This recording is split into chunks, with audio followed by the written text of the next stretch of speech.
안녕하세요. 인생여행입니다. 저희 채널은 우리 주변 어딘가에서 조용히 살아가고 있는 평범한 사람들의 특별한 이야기를 함께 나누는 공간입니다. 오늘도 찾아와 주셔서 진심으로 감사합니다. 38년을 남편의 눈치를 보며 살아온 65의 여성이 있습니다. 외출 한 번도 허락을 받아야 했고 친구에게 전화 한 통도 눈치를 봐야 했습니다. 그러던 어느 날 아침 남편이 밥상을 밀어내며 말했습니다. 이게 밥이야, 풀이야. 그 순간 이 여성은 숟가락을 내려놓고 방으로 들어가 낡은 여행 가방을 꺼냈습니다. 여러분이라면 그 자리에서 어떻게 하시겠어요? 오늘 이 이야기는 먼 나라 이야기가 아닐 수 있습니다. 지금 이 순간에도 누군가를 위해 자신을 접어두고 살고 계신 분들의 이야기입니다. 인생여행과 함께하고 싶으신 분들은 구독 버튼과 좋아요 한번 눌러주세요. 여러분의 그 작은 손길이 더 많은 분들에게 이 이야기를 전할 수 있게 해줍니다. 알림 설정까지 해두시면 다음 이야기도 함께 걸어가실 수 있습니다. 그럼 지금부터 65 최명숙의 이야기 속으로 함께 떠나보겠습니다. 챕터 1 38년의 아침 새벽 5시 경기도 수원 외곽 낡은 아파트 단지의 12층 창문에 불이 켜졌습니다. 최명숙은 차가운 주방 바닥에 맨발을 딛고 서서 된장찌개 냄비 뚜껑을 열었습니다. 하얀 김이 얼굴 위로 피어오르는데도 명숙은 눈 하나 깜짝하지 않았습니다.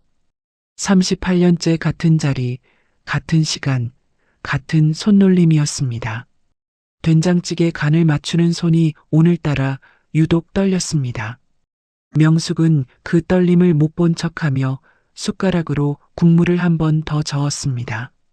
두부를 썰고 파를 다듬고 밥솥 뚜껑을 열어 김이 제대로 섰는지 확인하는 동작들이 아무 생각 없이 몸에서 흘러나왔습니다.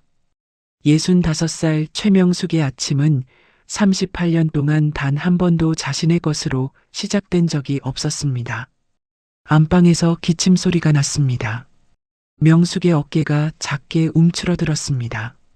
권재원이 슬리퍼를 끌며 주방으로 들어왔습니다. 68살의 재원은 35년 공직 생활을 마친 퇴직 공무원이었습니다. 허리는 약간 굽었지만 눈빛만큼은 여전히 아랫사람을 내려다보는 각도를 유지하고 있었습니다. 재원은 식탁 의자를 빼며 아무 말 없이 앉았습니다. 명숙이 밥상을 차려 내놓자 재원은 된장찌개를 한 숟가락 떠서 입에 넣었습니다. 잠시 씹다가 숟가락을 식탁 위에 탁 내려놓았습니다. 이게 밥이야, 풀이야. 재원이 찌개 그릇을 턱으로 가리키며 말했습니다. 명숙은 싱크대 앞에 서서 등을 보인 채 그 말을 받아냈습니다. 대답하지 않았습니다. 38년 동안 수없이 들어온 말이었습니다. 어제 나물은 왜 그렇게 질겼어? 이 집 밥상이 갈수록 형편없어? 재원이 신문을 집어들며 덧붙였습니다. 명숙은 여전히 등을 보인 채 고무장갑을 끼웠습니다. 재원이 불만을 늘어놓는 동안 명숙의 두 손은 설거지통 안에서 그릇을 닦고 또 닦았습니다. 재원은 집안에서도 공무원 시절 상관의 태도를 버린 적이 없는 사람이었습니다. 명숙이 외출하려면 어디를 가는지, 누구를 만나는지, 몇 시에 돌아오는지를 낱낱이 보고해야 했습니다. 친정에 가는 것도, 오랜 친구에게 전화를 거는 것도, 심지어 저녁 반찬을 무엇으로 할지조차 재원의 기분을 먼저 살펴야 결정할 수 있었습니다. 명숙의 하루는 재원이 눈을 뜨는 시각에 시작되었고 재원이 잠드는 시각이 되어야 끝났습니다. 그 사이에 명숙 자신을 위해 쓰인 시간은 단 한 조각도 없었습니다. 20대 중반의 최명숙은 달랐습니다. 한복 재봉 기술을 배우며 언젠가 자신만의 작은 가게를 갖겠다는 꿈을 품고 있었습니다. 바늘과 실만 있으면 밤을 새워도 지치지 않던 그 처녀가 결혼과 동시에 재봉틀 덮개를 씌우고 바느질 도구들을 장롱 깊숙이 밀어 넣어야 했습니다. 그 장롱은 38년 동안 한 번도 온전히 열린 적이 없었습니다.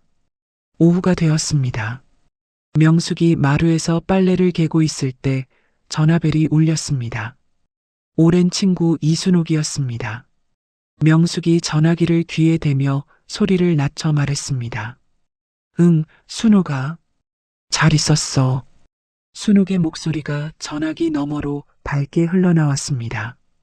명수가, 나 다음 주에 문화센터 자수 강좌 등록하려는데 너도 같이 하자. 우리 오래됐잖아. 뭔가 같이 하면 좋겠어서. 명숙의 손이 빨래를 개다가 멈췄습니다. 자수? 그 단어 하나가 가슴 어딘가를 살짝 건드렸습니다. 그거 재밌겠다. 나도. 명숙이 말을 이어가려는 순간 안방에서 재원이 나왔습니다. 명숙이 전화 통화를 하는 것을 본 재원이 가까이 다가서서 귀를 기울였습니다. 명숙의 목소리가 작아졌습니다. 잠깐만. 재원이 턱짓으로 전화기를 가리키며 말했습니다. 누구야? 순옥이. 뭐 한다고? 문화센터 자수 강좌 같이 하자고. 재원이 코웃음을 쳤습니다. 그 나이에 무슨 자수야? 수진이 결혼 준비나 신경 써. 시어른들한테 드릴 한복값도 알아봐야 하고 할 일이 얼마나 많아. 재원이 냉장고를 열어 물을 꺼내 마시며 안방으로 돌아갔습니다. 명숙은 전화기를 쥔 채 한동안 마루에 서 있었습니다. 순옥아. 명숙이 소리를 더 낮추어 말했습니다. 나는 좀 힘들 것 같아. 집안일이 많아서. 순옥이 잠시 말이 없다가 조용히 말했습니다. 명숙아, 너 괜찮아. 물음이 아니었습니다. 확인이었습니다. 응, 괜찮아. 명숙이 전화를 끊고 전화기를 내려놓았습니다. 창밖으로 오후 햇살이 마루 위에 길게 늘어져 있었습니다. 명숙은 그 햇살을 내려다보다가 천천히 고개를 들었습니다. 재원이 순옥과의 통화를 끊어버리려 한다는 것을 명숙은 직감으로 알았습니다. 딸 수진의 결혼 준비를 내세웠지만 그것은 핑계였습니다. 재원은 명숙에게 남아있는 마지막 연결 하나를 끊어내려 하고 있었습니다. 명숙의 가슴 어딘가에서 38년 동안 켜켜이 쌓인 무언가가 소리도 없이 금이 가기 시작했습니다. 저녁이 되었습니다. 재원이 잠든 후 명숙은 혼자 안방 장롱 앞에 섰습니다. 손잡이를 잡아당기자 삐걱거리는 소리가 났습니다. 먼지 냄새가 코끝으로 밀려들었습니다. 장롱 맨 안쪽에 낡은 천주머니가 있었습니다. 명숙은 그것을 꺼내 마루로 나왔습니다. 주머니 안에는 38년 전 명숙이 직접 만든 바느질 도구들이 들어 있었습니다. 골무, 쪽가위, 색색의 실타래, 그리고 작은 조각보 하나. 명숙이 조각보를 꺼내 손바닥 위에 펼쳤습니다. 빛바랜 분홍과 남색, 연두와 자주가 한 땀씩 이어 붙여진 조각보였습니다. 결혼하기 전 혼자 만들었던 것이었습니다. 20여 년 넘게 장롱 속에서 잠들어 있던 그것이 지금 손바닥 위에서 숨을 쉬고 있었습니다. 명숙의 눈에서 눈물이 뚝 떨어졌습니다. 닦지 않았습니다. 다음 날 아침이었습니다. 명숙이 된장찌개를 끓이고 밥상을 차리는 동안 재원이 식탁에 앉아 신문을 펼쳤습니다. 밥상이 놓이자 재원이 숟가락을 들었습니다. 국을 한 숟가락 뜨더니 인상을 썼습니다. 국이 싱거워. 간도 못 맞춰. 명숙은 아무 말을 하지 않았습니다. 재원이 밥 한 숟가락을 뜨다가 다시 숟가락을 내려놓았습니다. 먹으라고 차린 거야. 보라고 차린 거야. 그 순간이었습니다. 명숙이 들고 있던 국자를 냄비 위에 천천히 내려놓았습니다. 그리고 앞치마 끈을 풀었습니다. 재원이 고개를 들어 명숙을 바라봤습니다. 어디가? 명숙이 대답하지 않았습니다. 안방으로 걸어가 장롱 위에서 낡은 여행 가방을 내렸습니다. 야, 최명숙. 어디 가냐고. 재원이 의자를 빼고 일어서며 말했습니다. 명숙은 서랍을 열어 통장과 도장을 꺼내 가방 안에 넣었습니다. 장롱에서 옷 몇 벌을 꺼내 개지도 않고 넣었습니다. 어젯밤 꺼낸 바느질 천주머니를 가방 옆에 끼웠습니다. 그리고 서랍 맨 안쪽에서 오래된 사진 한 장을 꺼내 가방 위에 올렸습니다. 아. 재원이 안방 문간에 서서 낮은 목소리로 불렀습니다. 지금 어쩌자는 거야? 명숙이 가방 지퍼를 닫으며 재원을 바라봤습니다. 그 눈빛에는 분노도 눈물도 없었습니다. 38년 동안 참아온 사람의 눈에서 모든 것이 빠져나간 자리에 고요함만 남아 있었습니다. 명숙이 가방을 들었습니다.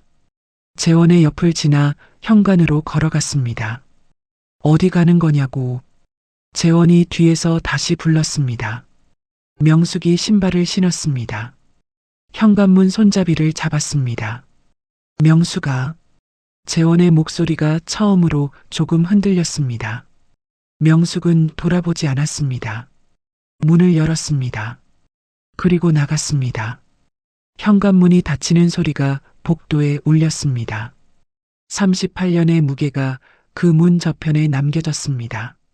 챕터 2 처음으로 내 허락으로 떠난 길. 엘리베이터 문이 닫혔습니다. 최명숙은 가방을 든 채 거울처럼 반들거리는 엘리베이터 벽에 비친 자신의 얼굴을 바라봤습니다. 머리카락이 헝클어져 있었습니다. 앞치마를 벗은 자리에 늘어난 카디건이 걸쳐져 있었습니다.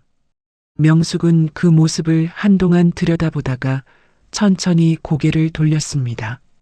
아파트 단지 정문을 나서자 아침 바람이 얼굴에 닿았습니다. 명숙은 걸음을 멈추지 않고 큰 길 쪽으로 걸어갔습니다. 어디로 가야 하는지 몰랐습니다. 어디로 가야 하는지 생각하지 않았습니다. 그냥 걸었습니다. 버스 정류장 앞에 섰을 때 마침 버스 한 대가 들어오고 있었습니다. 행선지를 확인하지 않고 올라탔습니다. 교통카드를 찍는 손이 떨렸습니다. 명숙은 창가 자리에 앉아 가방을 무릎 위에 올렸습니다. 버스가 출발했습니다. 창밖으로 낯선 거리가 흘러갔습니다. 명숙은 그 풍경을 바라보다가 문득 깨달았습니다. 태어나서 처음으로 아무에게도 허락을 구하지 않고 길을 떠나고 있다는 것을. 그 깨달음이 두렵고도 이상하게 따뜻했습니다. 명숙은 창문에 이마를 살짝 기댔습니다. 눈물이 났습니다. 소리 없이 흘렀습니다. 닿지 않았습니다. 버스는 2시간 넘게 달렸습니다. 명숙이 내린 곳은 수원에서 멀지 않은 평택의 오래된 상가 골목이었습니다. 처음 와보는 곳이었습니다. 사람들이 오가는 골목을 명숙은 천천히 걸었습니다. 발이 이끄는 대로 걸었습니다.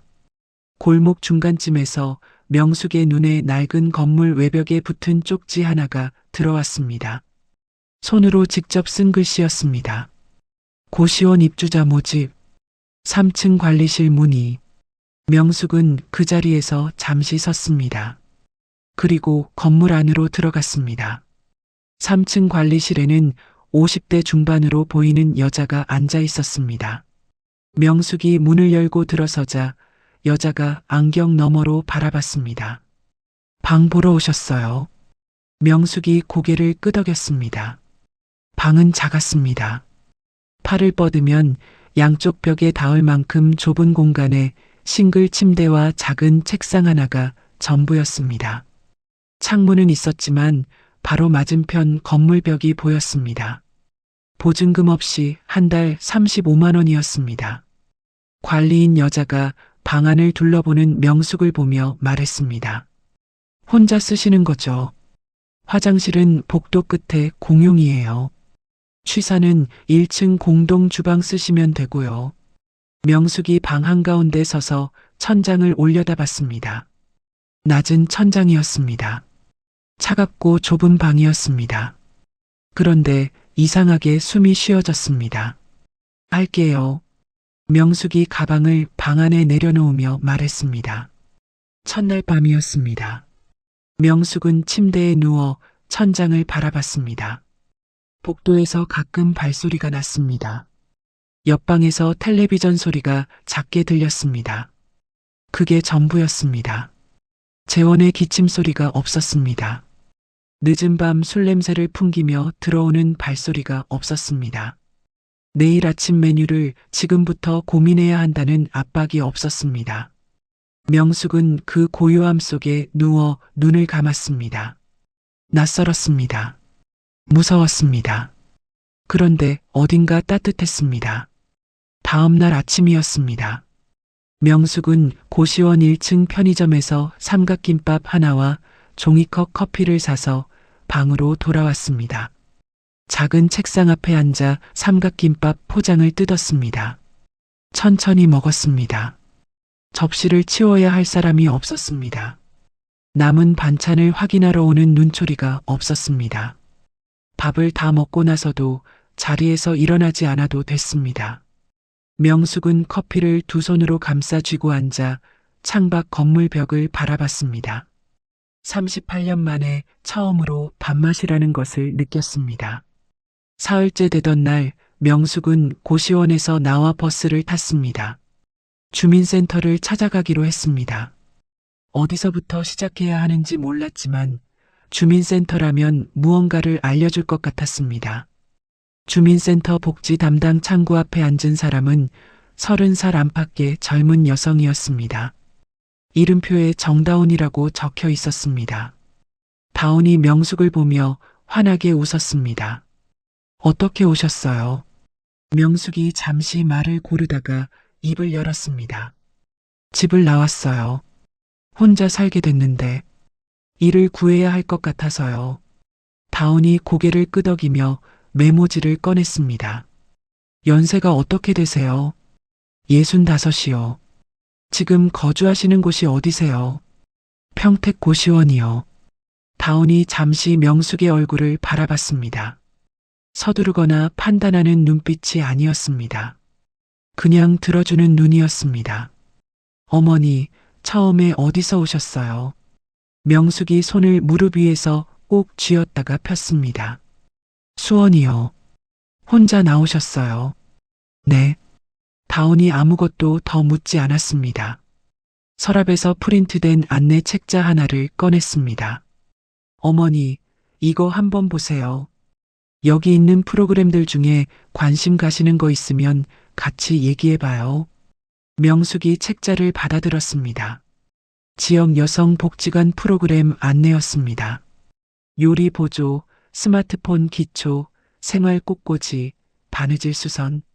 명숙의 손이 마지막 줄에서 멈췄습니다.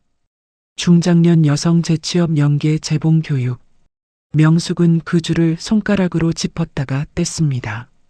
다운이 명숙의 표정을 보며 말했습니다. 혹시 재봉이나 바느질 해보신 적 있으세요?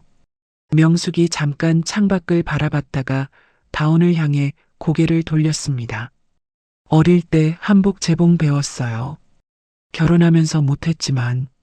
다운이 책자에 빨간 펜으로 동그라미를 그리며 말했습니다.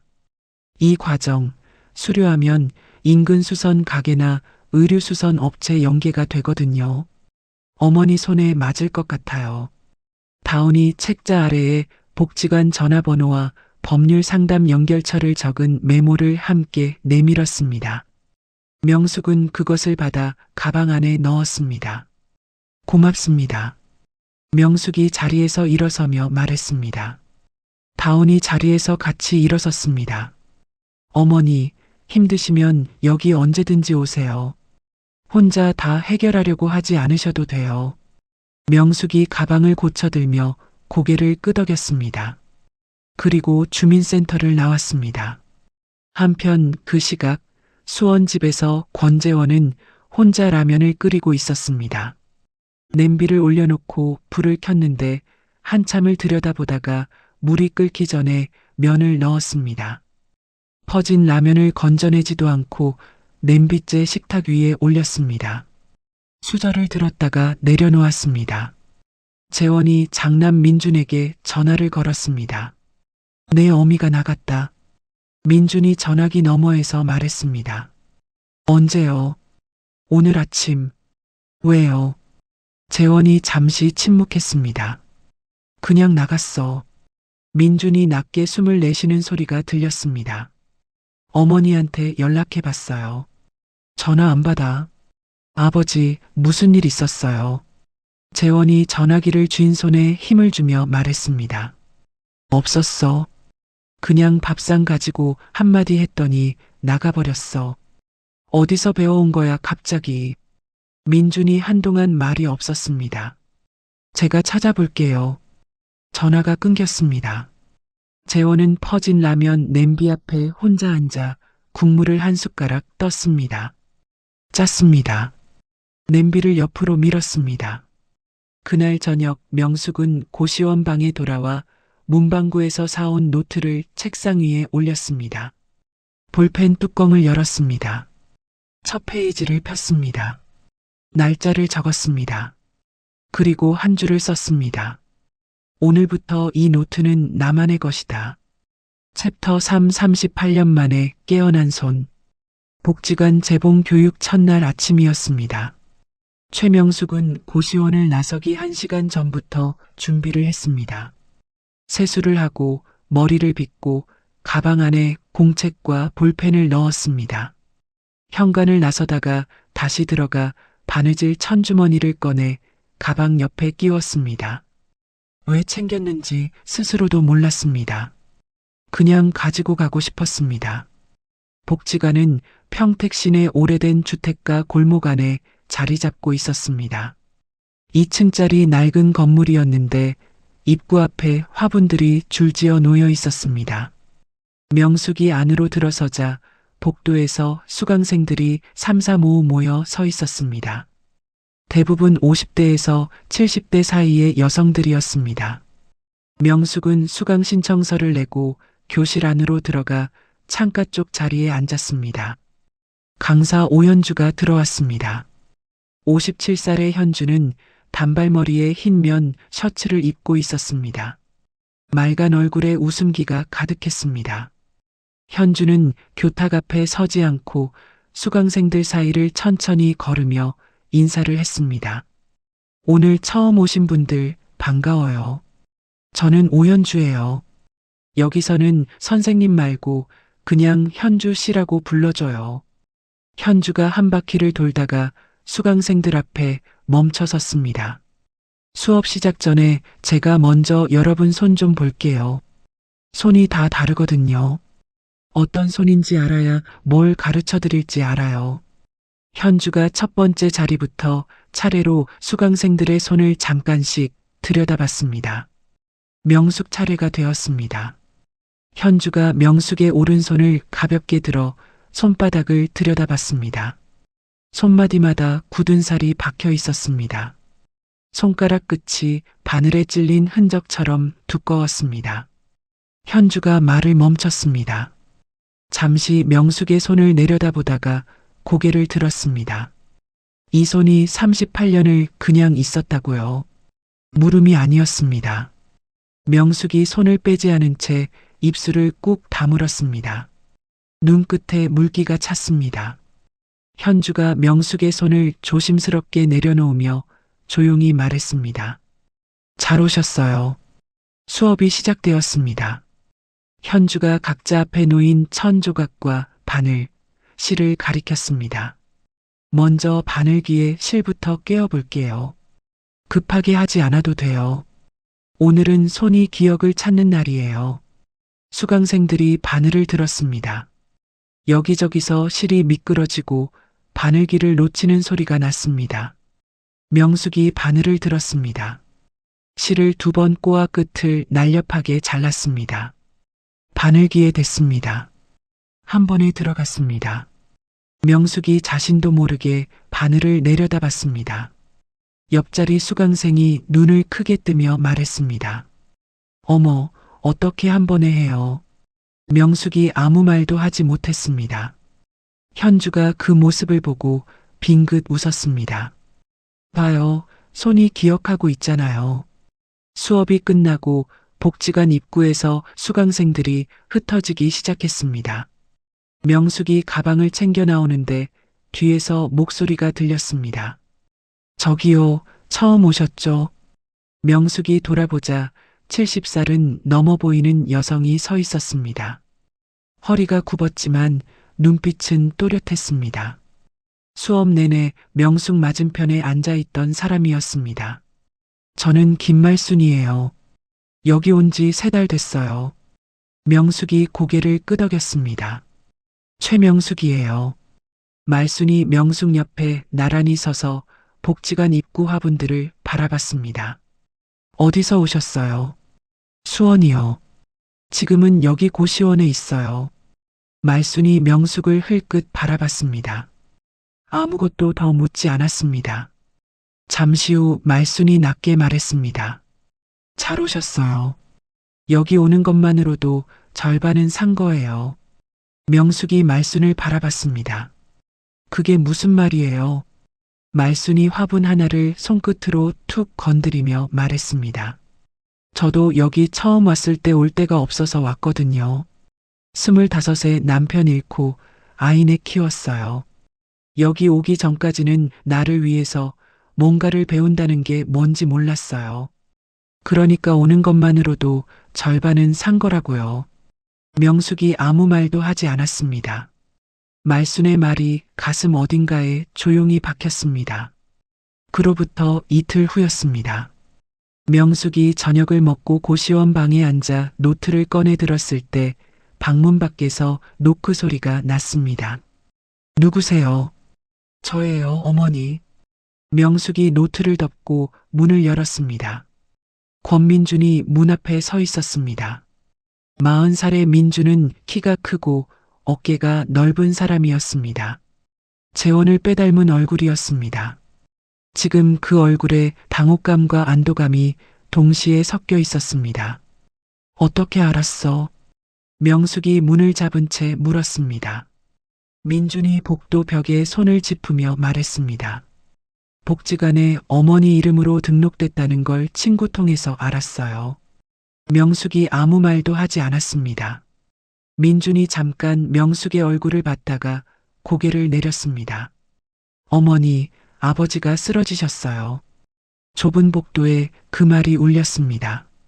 명숙의 표정이 바뀌지 않았습니다. 눈도 깜짝이지 않았습니다. 명숙은 그 안에서 무언가가 솟구쳐 오르기를 기다렸습니다. 두려움이든 죄책감이든 걱정이든. 그런데 아무것도 오지 않았습니다. 명숙이 문을 더 열며 말했습니다. 들어와. 민준이 방 안으로 들어섰습니다. 팔을 뻗으면 벽에 닿는 좁은 방을 둘러보다가 침대 끝에 걸터 앉았습니다. 명숙은 책상 의자에 앉았습니다. 어떻게 쓰러지셨는데? 어제 오전에 어지럽다고 하셔서 병원 갔더니 혈압이 많이 올랐대요. 지금은 입원해 계세요. 민준이 양손을 무릎 위에 올리고 명숙을 바라봤습니다. 어머니가 나가셔서 충격을 받으신 거잖아요. 명숙이 민준을 조용히 바라봤습니다. 어머니가 집을 나가서 아버지가 그렇게 된 거잖아요. 이 상황을 어떻게 책임지실 거예요? 민준이 목소리를 높이며 말했습니다. 명숙은 그 말을 듣는 동안 이상하게 멀리서 들리는 것 같았습니다. 아주 오래전부터 들어온 언어였습니다. 내가 잘못했다. 내가 책임져야 한다. 내가 돌아와야 한다. 그 언어가 지금 아들의 입에서 나오고 있었습니다. 명숙이 두 손을 무릎 위에 가지런히 올렸습니다. 민준아. 네. 아버지가 38년 동안 아팠을 때 누가 걱정해줬어. 민준이 입을 열었다가 닫았습니다.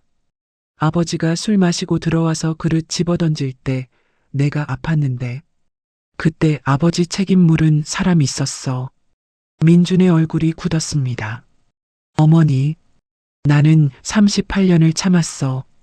아버지 혈압 올라간 건 내 잘못이 아니야. 명숙이 목소리를 높이지 않았습니다.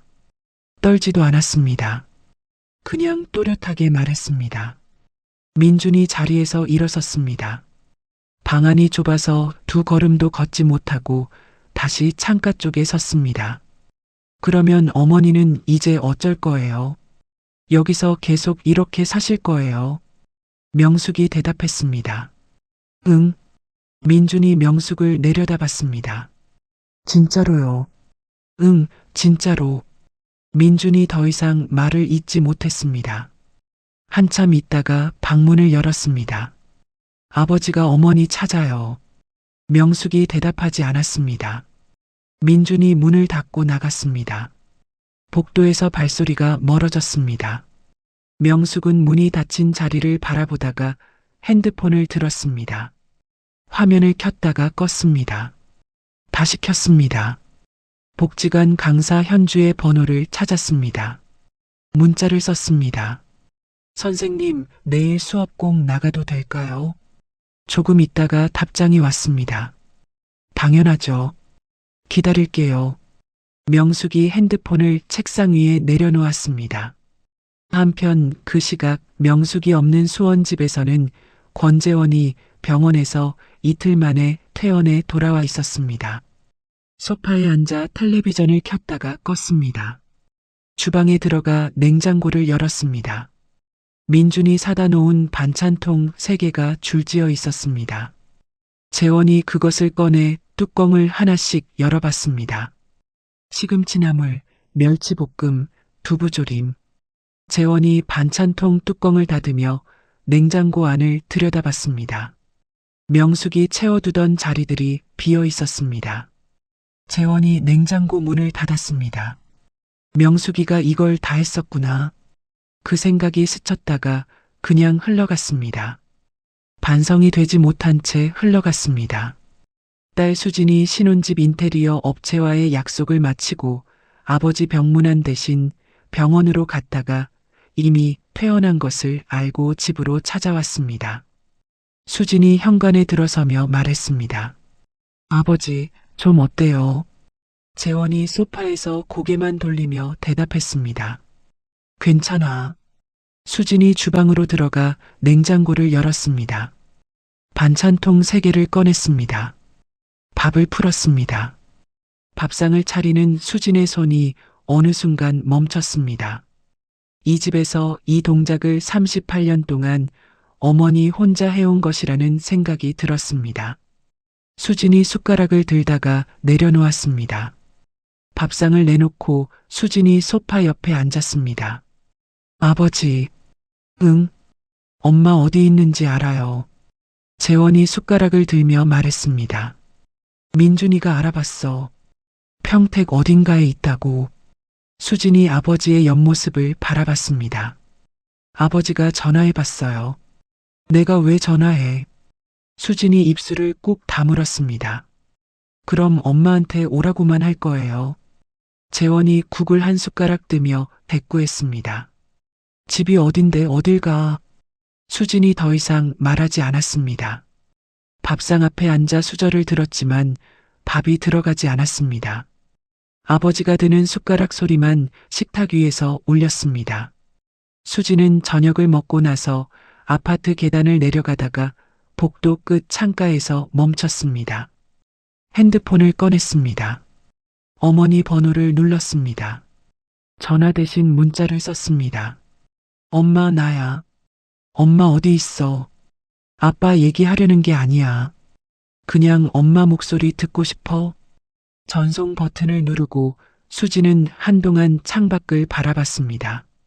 36살이 될 때까지 어머니에게 이 말을 한 번도 해본 적이 없었습니다.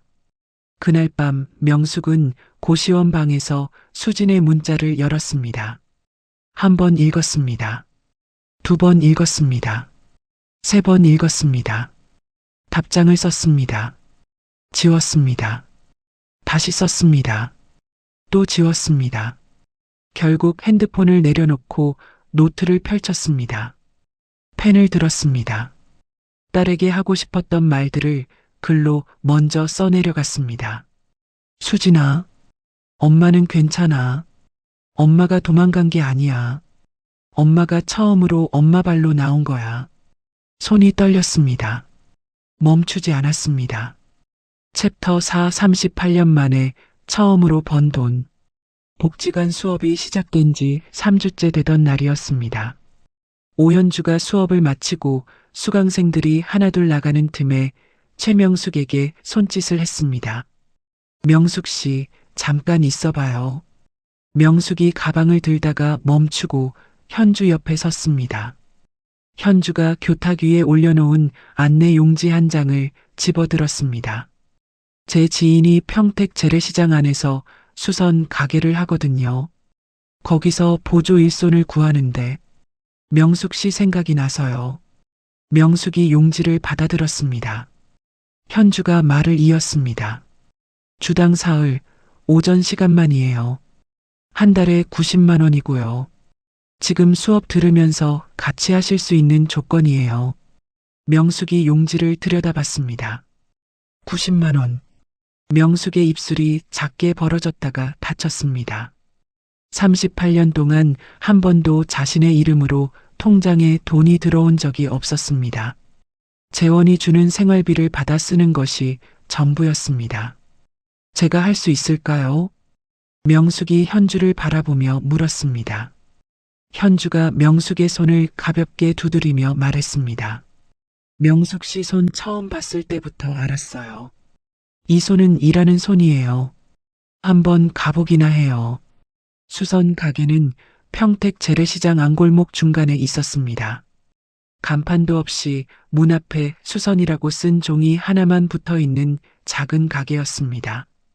명숙이 문을 열고 들어서자 실 냄새와 오래된 천 냄새가 한꺼번에 밀려왔습니다.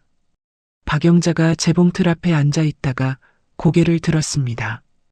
63세 영자는 머리를 단단하게 올려 묶었고 손가락마다 골무 자국이 패여 있었습니다. 명숙을 위아래로 훑어봤습니다.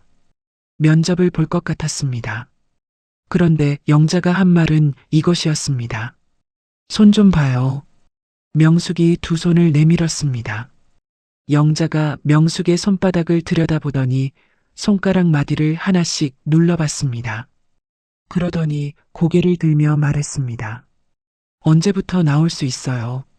명숙이 눈을 깜빡였습니다. 다음 주부터요. 그럼 다음 주 월요일 9시에 와요. 그게 면접의 전부였습니다. 수선 가게 첫 출근 날이었습니다. 명숙은 고시원에서 1시간 일찍 나왔습니다. 버스에서 내려 시장 골목 입구에 섰는데 발이 잘 떨어지지 않았습니다. 수선 가게 간판이 보이는 골목 어귀에서 명숙은 걸음을 멈추고 심호흡을 했습니다. 한 번, 두 번, 세 번. 38년 만에 누군가에게 고용되어 일하러 간다는 것이 이렇게 무릎을 떨리게 할 줄 몰랐습니다. 명숙이 골목 안으로 걸어 들어갔습니다. 영자가 이미 가게 문을 열고 재봉틀 청소를 하고 있었습니다. 명숙이 들어서자 영자가 앞치마 하나를 건넸습니다. 일단 저기 쌓인 것부터 봐요. 지퍼 교체 3개, 바짓단 줄이는 거 2개야. 명숙이 앞치마를 두르고 작업대 앞에 앉았습니다. 지퍼 교체부터 집어들었습니다. 낡은 지퍼를 뜯어내고 새 지퍼를 맞추는 손이 처음에는 어색했습니다. 두 번째부터 손이 익어갔습니다. 세 번째는 막힘이 없었습니다. 영자가 명숙 옆을 지나다가 작업대를 내려다보더니 혼잣말처럼 중얼거렸습니다. 아, 이 손이 진짜네. 명숙이 고개를 들었습니다. 영자가 이미 자기 자리로 돌아가고 있었습니다. 명숙은 다시 고개를 숙이고 바늘을 집었습니다. 입꼬리가 조금 올라간 것을 스스로도 몰랐습니다. 며칠이 지나 오후였습니다. 시장 단골 손님인 72살의 노 여성이 보자기에 싼 꾸러미를 들고 들어왔습니다. 얼굴에 주름이 깊었지만 눈빛이 맑은 사람이었습니다. 영자에게 꾸러미를 내밀며 말했습니다. 영자 씨, 이거 며느리 패백 때 입혔던 한복이에요. 손녀 돌잔치에 입히고 싶은데 손볼 수 있어요. 영자가 꾸러미를 받아 펼쳤습니다. 분홍 저고리에 남색 치마였습니다. 솔기가 여기저기 풀려 있었고 동정이 누래져 있었습니다. 영자가 명숙 쪽으로 한복을 밀었습니다. 명숙 씨가 봐요. 나보다 이쪽이 낫겠어. 명숙이 한복을 두 손으로 받았습니다. 저고리 솔기를 손가락으로 따라가며 살펴봤습니다. 치마주름을 펼쳐 확인했습니다. 어릴 때 한복 재봉을 배우던 기억이 손끝에서 되살아왔습니다. 선생님이 저고리 섭을 잡는 법을 가르쳐 주던 그 오후가 손가락 마디에서 살아났습니다. 명숙이 할머니를 올려다보며 말했습니다. 동정새로 달고 풀린 솔기 다시 받고 치마 한 단 정리하면 입을 수 있어요. 일주일이면 돼요. 할머니가 명숙의 손을 꼭 잡았습니다. 고마워요. 이게 그냥 한복이 아니에요. 며느리가 이 옷 입고 절하던 날 내가 얼마나 울었는지 몰라요. 명숙이 할머니의 손을 두 손으로 감쌌습니다. 잘 살려드릴게요. 한복을 작업대 위에 곱게 펼쳐놓고 명숙은 한동안 그것을 들여다봤습니다. 누군가의 가장 빛나던 날을 품은 옷이었습니다. 그 옷이 지금 자신의 손에 있었습니다. 일을 시작한 지 한 달이 되던 날이었습니다. 명숙이 고시원 근처 은행 현금 인출기 앞에 섰습니다. 카드를 넣고 잔액을 조회했습니다. 화면에 숫자가 떴습니다. 90만 원. 명숙이 화면을 바라봤습니다. 몇 초가 지났습니다. 눈에서 눈물이 났습니다. 아무 준비 없이 흘렀습니다. 명숙이 손등으로 눈을 닦았습니다. 뒤에 줄을 선 사람이 있었지만 명숙은 잠시 그 자리에 서 있었습니다. 38년 만에 자신의 이름으로 번 첫 번째 돈이었습니다. 그 무렵 현주가 복지관 자수 야간 강좌를 권했습니다. 낮 재봉 수업에 더해 주 2회 저녁 시간에 자수를 배우는 과정이었습니다. 명숙이 신청서를 내밀며 물었습니다. 이거 배우는데 시간이 얼마나 걸려요? 현주가 웃으며 말했습니다. 빠른 사람은 금방이에요. 근데 명숙 씨는 시간이 문제가 아닐 것 같아요. 왜요? 손이 이미 알고 있으니까요.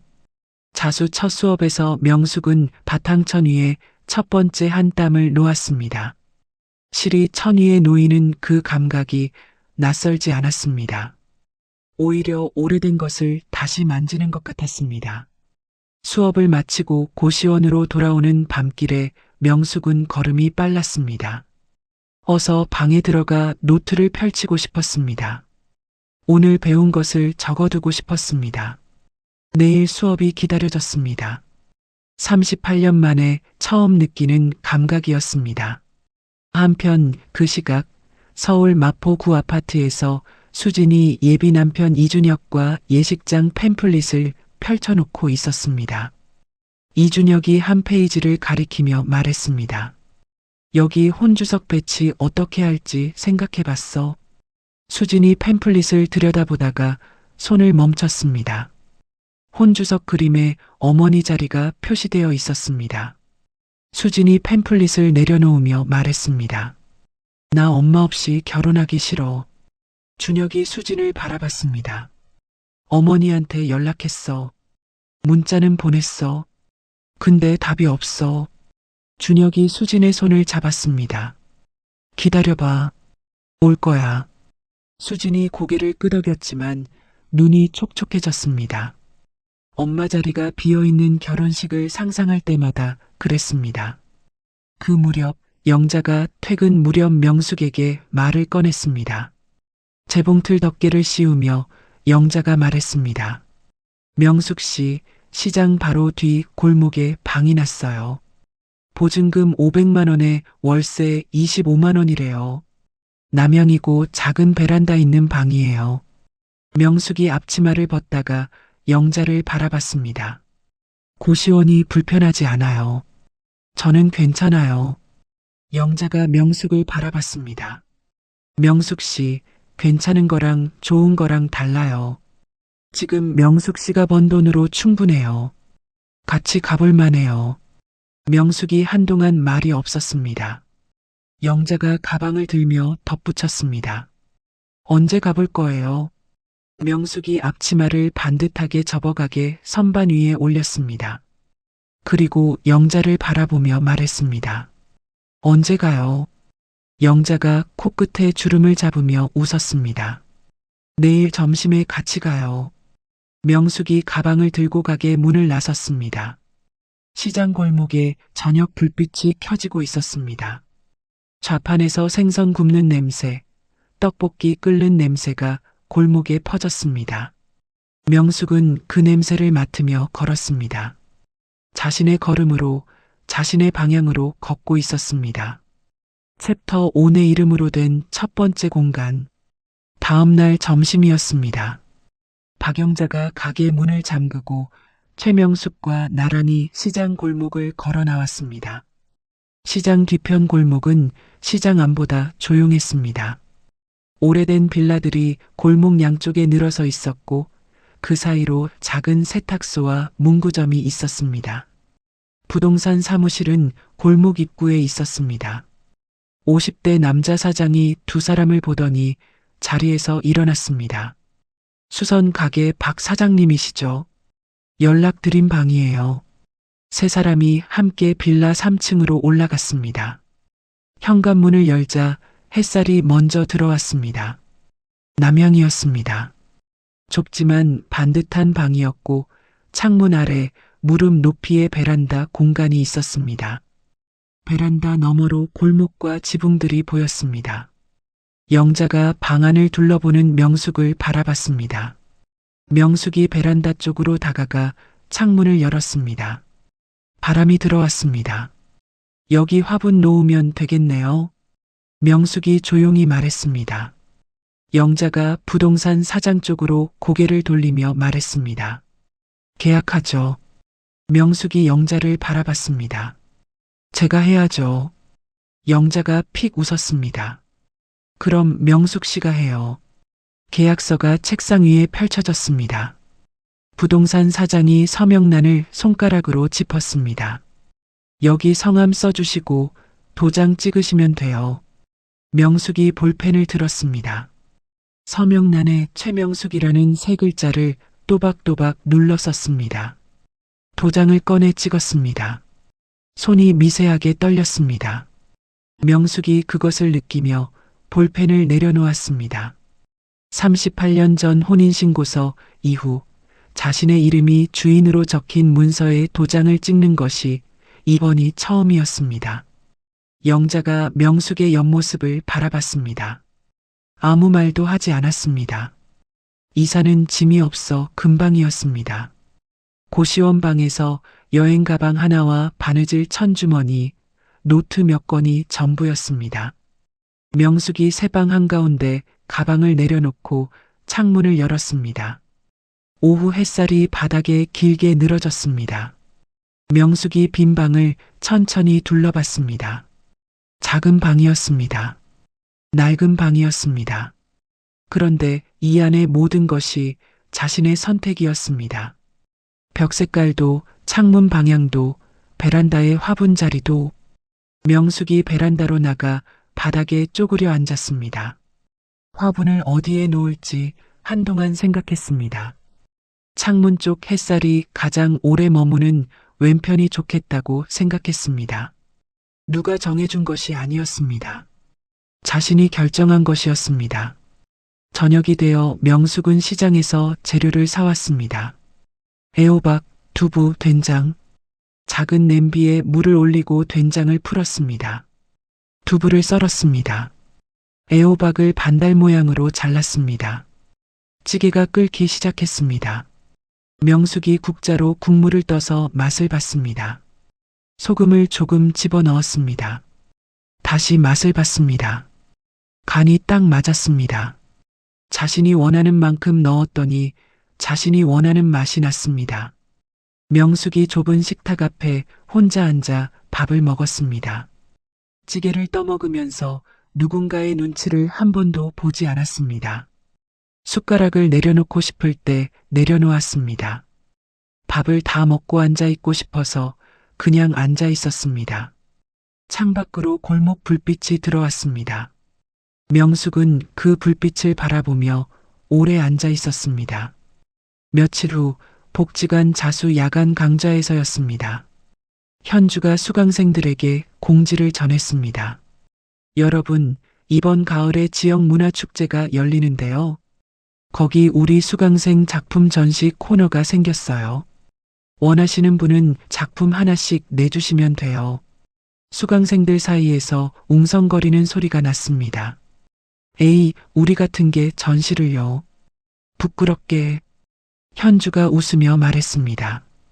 부끄러운 게 어딨어요. 여러분 손에서 나온 거잖아요. 명숙은 말없이 앉아 있었습니다.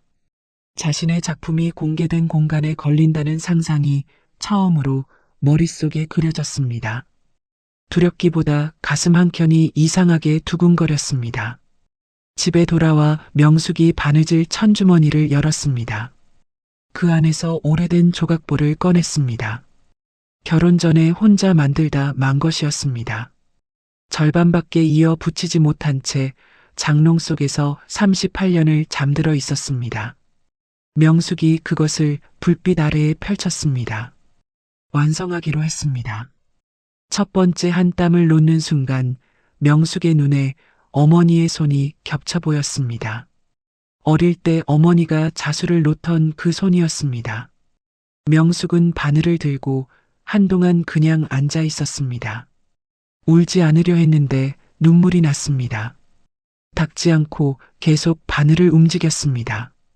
그 무렵 수선 가게에서 명숙의 솜씨가 시장 안에서 조금씩 입소문을 타기 시작했습니다.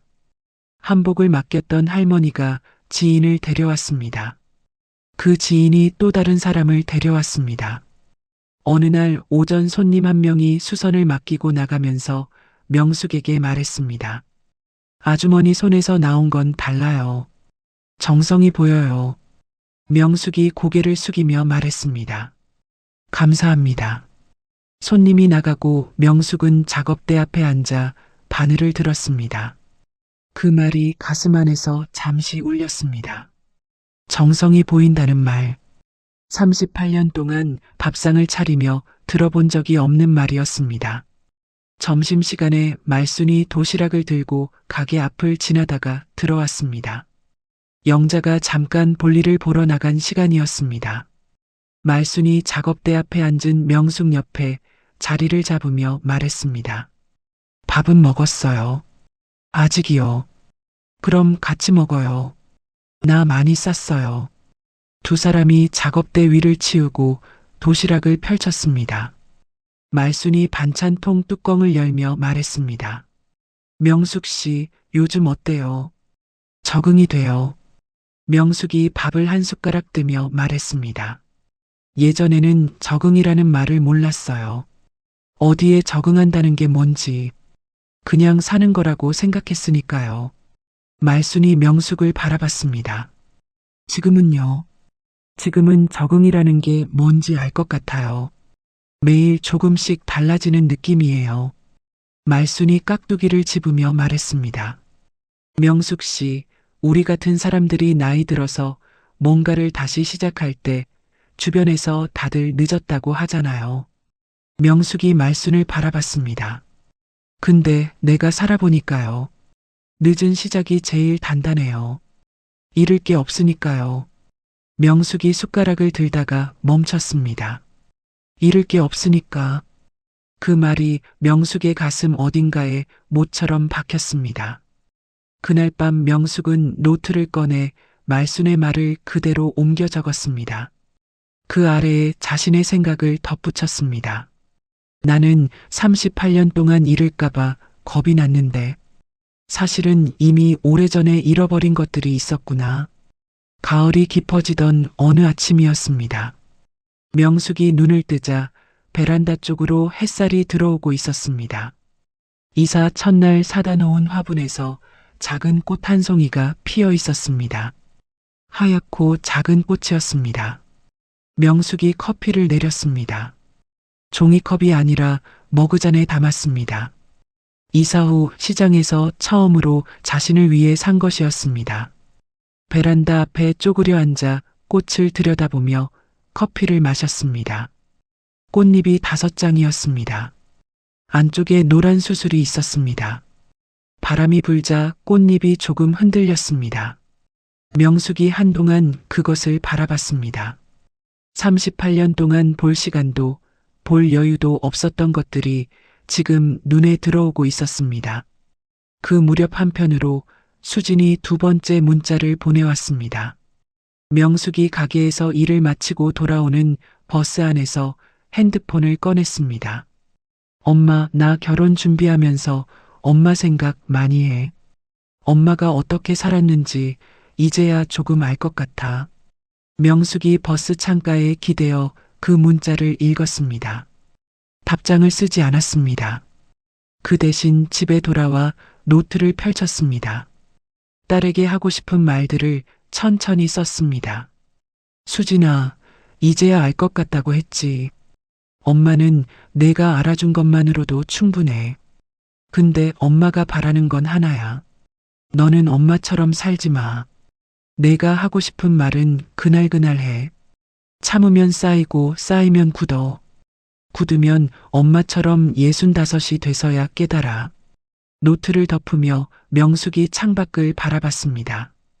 골목에 밤이 내려와 있었습니다. 전시 준비가 막바지에 다다르고 있었습니다. 명숙은 조각보 작업을 펼쳤습니다. 마지막 남은 조각들을 이어 붙이기 시작했습니다. 바늘이 천위를 오갔습니다. 한 땀씩 이어질 때마다 38년의 침묵이 조금씩 소리를 내기 시작하는 것 같았습니다. 새벽 1시가 넘었습니다. 명숙이 마지막 매듭을 짓고 바늘을 내려놓았습니다. 완성된 조각보를 불빛에 비춰들었습니다. 빛바랜 분홍과 남색, 연두와 자주가 한 땀씩 이어진 조각보였습니다. 38년 전 절반에서 멈췄던 것이 지금 완성되어 손바닥 위에 있었습니다. 명숙이 그것을 가슴에 잠깐 대었다가 내렸습니다. 노트를 펼쳐 한 줄을 썼습니다. 오늘 완성했다. 38년 걸렸다. 챕터 6 흔들림과 마주한 날. 전시 개막을 닷새 앞둔 날 오후였습니다. 최명숙이 수선 가게 작업대 앞에서 재킷 소매를 줄이는 작업을 하고 있었습니다. 가게 안에는 박영자가 재봉틀을 돌리는 소리만 있었습니다. 시장 골목에 오후 햇살이 비스듬히 기울었습니다. 가게 문이 열렸습니다. 권민준이 들어섰습니다. 명숙이 고개를 들었습니다.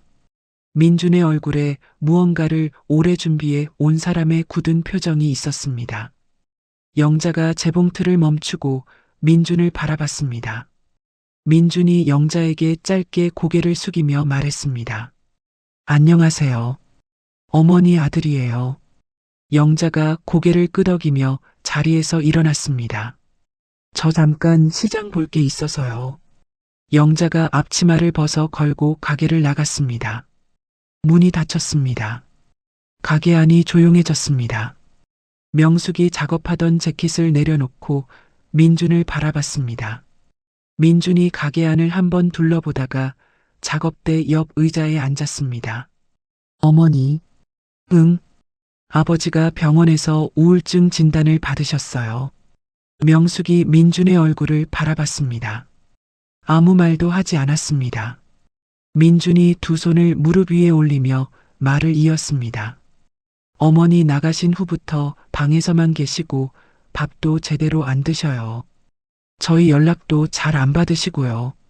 병원 상담 선생님이 생활 환경이 바뀌어야 한다고 하셨는데 민준이 잠시 멈췄다가 말했습니다. 어머니가 한 번만 와주시면 아버지가 달라지실 수 있을 것 같아요. 명숙이 시선을 작업대 위로 내렸습니다. 재킷 소매가 반쯤 줄여진 채 놓여 있었습니다. 명숙의 가슴 어딘가에서 오래된 습관처럼 굳어진 무언가가 스멀스멀 올라오기 시작했습니다. 죄책감이었습니다. 38년 동안 재원의 기분이 나쁘면 자신을 돌아보던 그 습관이었습니다. 명숙이 손을 무릎 위에 올리고 꾹 눌렀습니다. 그리고 동시에 다른 쪽에서 다른 목소리가 일어났습니다. 아버지가 38년 동안 아팠을 때 누가 걱정해줬나? 내가 몸이 아파서 방에 누워 있을 때 아버지가 한 번이라도 문을 두드렸나? 두 목소리가 가슴 안에서 부딪혔습니다. 명숙이 조용히 입을 열었습니다. 민준아. 네. 아버지가 우울증 진단을 받은 게 내 잘못이라고 생각해. 민준이 말을 꺼내려다 멈췄습니다. 나는 38년 동안 아버지 눈치를 보며 살았어. 아버지가 술 마시고 들어와서 소리를 지를 때도, 내가 친구한테 전화 한 통 하려고 해도 허락을 받아야 했을 때도, 그때 내가 아팠던 건 누구 잘못이야. 민준이 입술을 다물었습니다. 내가 나온 게 아버지를 힘들게 하려고 나온 게 아니야. 내가 더 이상 못 살겠어서 나온 거야. 그 둘은 달라. 명숙이 민준을 바라보며 말했습니다. 목소리가 흔들리지 않았습니다. 민준이 고개를 숙이며 손을 꽉 쥐었습니다. 한동안 말이 없었습니다. 가게 밖 시장 골목에서 상인들의 목소리가 작게 들려왔습니다. 민준이 고개를 들지 않은 채 말했습니다. 저는 어떻게 해야 할지 모르겠어요. 명숙이 민준의 그 말을 들었습니다. 40살 아들이 처음으로 모른다고 말하는 소리였습니다. 명숙이 민준을 바라봤습니다. 내가 어떻게 해야 하는지는 나도 몰라. 근데 민준아, 그게 내가 돌아가야 할 이유는 아니야. 민준이 자리에서 일어섰습니다.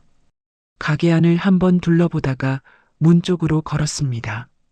문손잡이를 잡더니 멈췄습니다. 어머니, 여기서 일하는 거 좋으세요? 명숙이 작업대 위에 재킷을 다시 집으며 말했습니다. 응.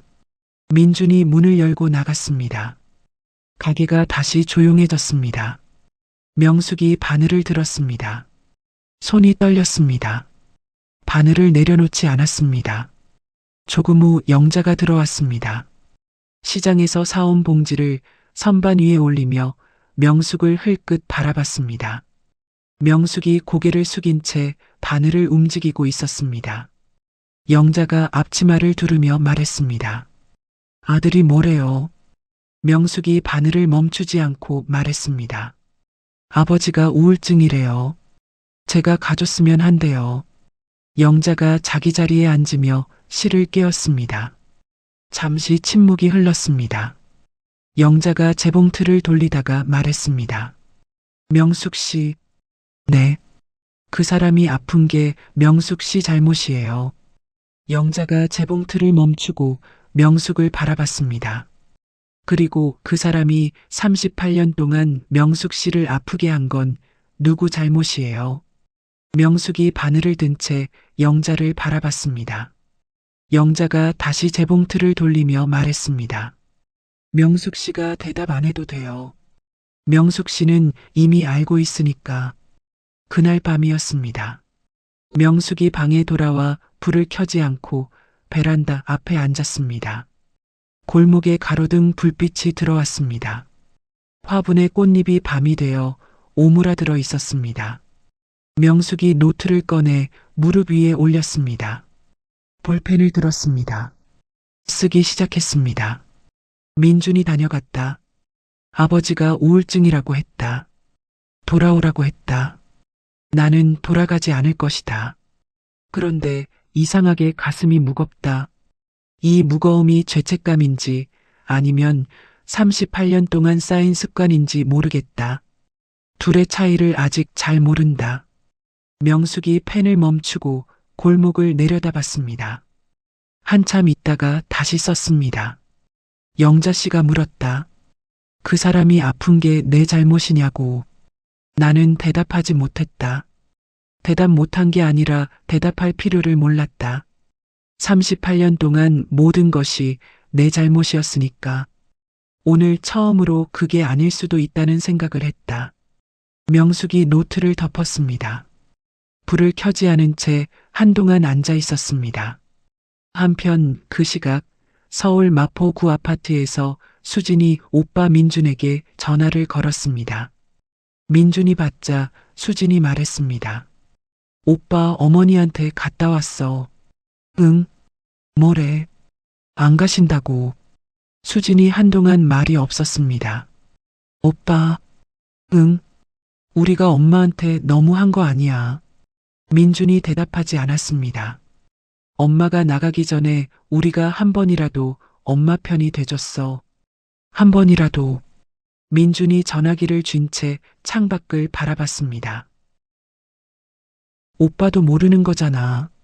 나도 몰랐어. 엄마가 얼마나 힘들었는지, 우리 집에서 엄마가 어떻게 살았는지. 민준이 낮게 말했습니다. 수진아, 응, 나도 오늘 처음으로 그 생각했어. 어머니가 집을 나온 게 아니라 거기서 빠져나온 거였을 수도 있다는 거. 수진이 전화기 너머에서 숨을 내쉬는 소리가 났습니다. 오빠, 우리 엄마한테 어떻게 해야 할까? 모르겠어. 근데 수진아, 돌아오라고 하는 건 아닌 것 같아. 이제는. 전화가 끊겼습니다.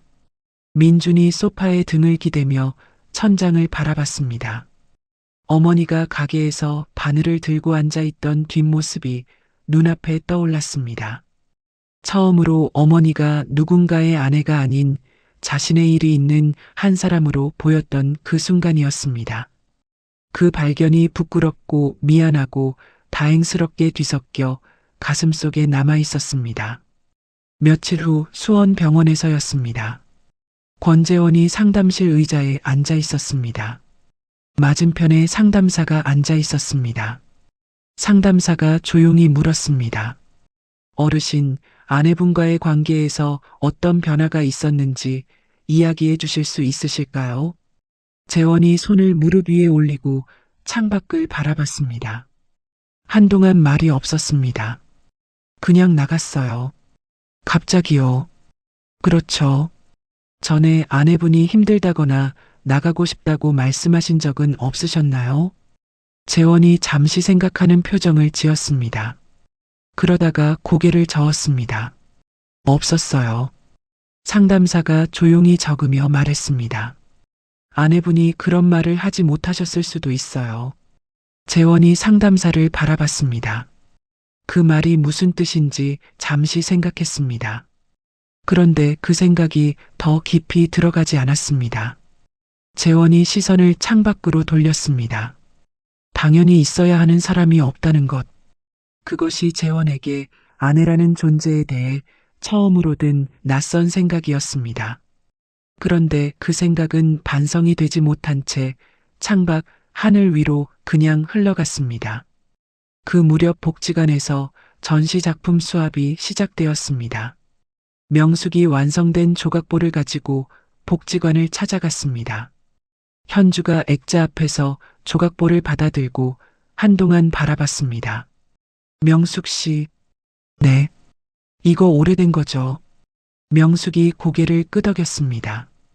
절반은 38년 전에 만들었고 나머지 절반은 얼마 전에 완성했어요.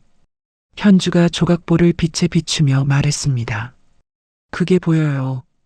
실 색깔이 조금 달라요. 근데 그게 더 좋아요.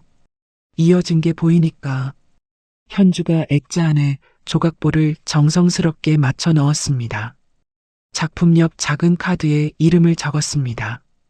최명숙 65. 명숙이 그 카드를 내려다봤습니다.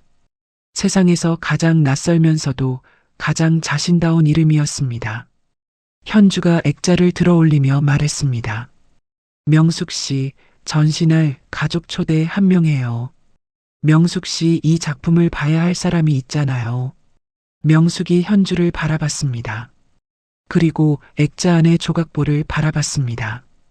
집으로 돌아온 명숙이 핸드폰을 들었습니다. 수진의 번호를 눌렀습니다. 전화벨이 울렸습니다. 수진이 받았습니다. 엄마. 수진의 목소리가 떨렸습니다. 명숙이 말했습니다. 수진아, 나다. 응, 엄마. 엄마 목소리 오랜만이다. 명숙이 창밖을 바라보며 말했습니다. 이번 주 토요일에 평택복지관에서 전시가 열려 엄마 작품이 걸려 수진이 아무 말도 하지 않았습니다. 와도 되고 안 와도 돼. 근데 엄마가 오라고 하는 거야. 수진이 전화기 너머에서 코를 훌쩍이는 소리가 났습니다. 갈게, 엄마. 꼭 갈게. 명숙이 전화를 끊고 핸드폰을 내려놓았습니다. 골목에 저녁이 내리고 있었습니다. 명숙이 베란다로 나가 오므라든 꽃잎을 들여다봤습니다. 내일 아침에 다시 필 것이었습니다. 챕터 7의 이름이 벽에 걸린 날. 전시 개막 전날 밤이었습니다. 최명숙은 복지관 전시장에 혼자 들어섰습니다. 문을 여는 열쇠를 현주에게 받아왔습니다. 불을 켜자 전시장 안이 환해졌습니다. 수강생들의 작품 12점이 벽에 걸려 있었습니다. 명숙의 조각보는 가운데 벽 중간 자리에 있었습니다. 명숙이 그 앞으로 천천히 걸어갔습니다. 액자 안에 조각보를 올려다봤습니다. 빛바랜 분홍과 남색, 연두와 자주가 한 땀씩 이어진 천이었습니다. 절반은 38년 전에 손이 만들었고 나머지 절반은 지금의 손이 완성했습니다. 그 경계가 눈으로 보면 알 수 있었습니다. 실색깔이 조금 달랐습니다. 명숙이 그 경계선을 손끝으로 가만히 짚었습니다. 38년의 시간이 한 장의 천 위에 있었습니다. 작품력 카드에 적힌 글자를 다시 읽었습니다. 최명숙 65. 세 글자였습니다. 누구의 아내도 누구의 어머니도 아닌 이름이었습니다. 명숙이 한동안 그 앞에 서 있었습니다. 불을 끄고 전시장 문을 잠그고 나왔습니다. 전시 당일 아침이었습니다. 명숙이 새벽 일찍 눈을 뜨자 베란다 쪽으로 햇살이 들어오고 있었습니다. 커피를 내리고 베란다 앞에 앉았습니다. 화분의 꽃잎이 활짝 열려 있었습니다. 명숙이 오늘 입을 옷을 꺼냈습니다. 연한 하늘색 블라우스였습니다. 이사 후 시장 옷가게에서 처음으로 자신을 위해 산 옷이었습니다. 블라우스를 입고 거울 앞에 섰습니다. 머리를 단정하게 빗었습니다. 거울 속에 65의 최명숙이 서 있었습니다. 명숙이 그 얼굴을 한동안 바라봤습니다. 복지관 전시장에는 오전 10시부터 사람들이 들어오기 시작했습니다. 현주가 입구에서 방문객들을 맞이했습니다. 말순이 가장 먼저 도착했습니다. 말순이 명숙을 보자마자 두 손으로 명숙의 손을 꼭 잡았습니다. 명숙 씨 왔어요. 오늘 제일 기대했어요.